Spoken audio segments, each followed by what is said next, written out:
రాజధాని అమరావతిని అత్యాధునిక సాంకేతిక పరిజ్ఞానంతో సర్వాంగ సుందరంగా తీర్చిదిద్దేందుకు ప్రభుత్వం అడుగులు వేస్తుంది.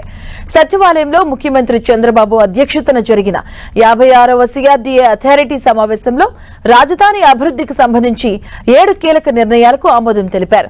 రాజధాని నిర్మాణ పనుల కోసం భారీగా నిధులు మంజూరు చేసినట్లు మంత్రి నారాయణ ప్రకటించారు.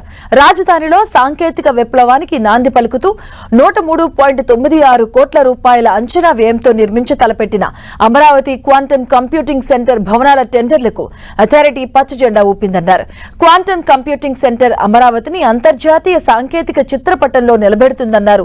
ఇక వీటితో పాటు రాజధానిలో నివసించే ఐఏఎస్, ఐపీఎస్ న్యాయమూర్తుల నివాసాల దగ్గర అదనపు నిర్మాణ పనుల కోసం 109.52 కోట్ల రూపాయల మంజూరుకు అథారిటీ ఆమోదం తెలిపింది.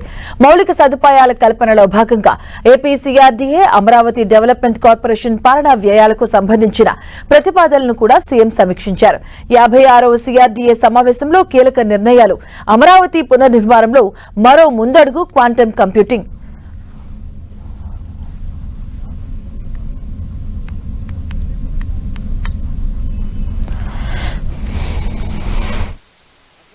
క్వాంటమ్ వ్యాలీకి సంబంధించి ఏదైతే ఎక్విప్మెంట్ త్వరలో రాబోతుందో దానికి సంబంధించి ఒక బిల్డింగ్ సుమారు 43,000 చదరపు అడుగులతో కట్టేదానికి 103.96 కోట్లతో దాన్ని టెండర్ పిలిచి L1 చేయడం జరిగింది.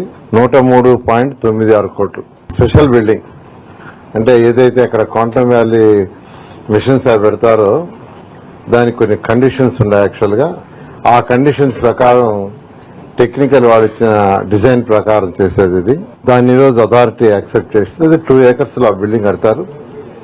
అంతేకాకుండా క్వాంటమ్ వ్యాలీలో ఏదైతే బిల్డింగ్స్ డిజైన్ చేశారో దాంట్లో 2 బిల్డింగ్స్ ని ఇమీడియట్ గా టేకప్ చేయమని ముఖ్యమంత్రి గారు ఆదేశించారు.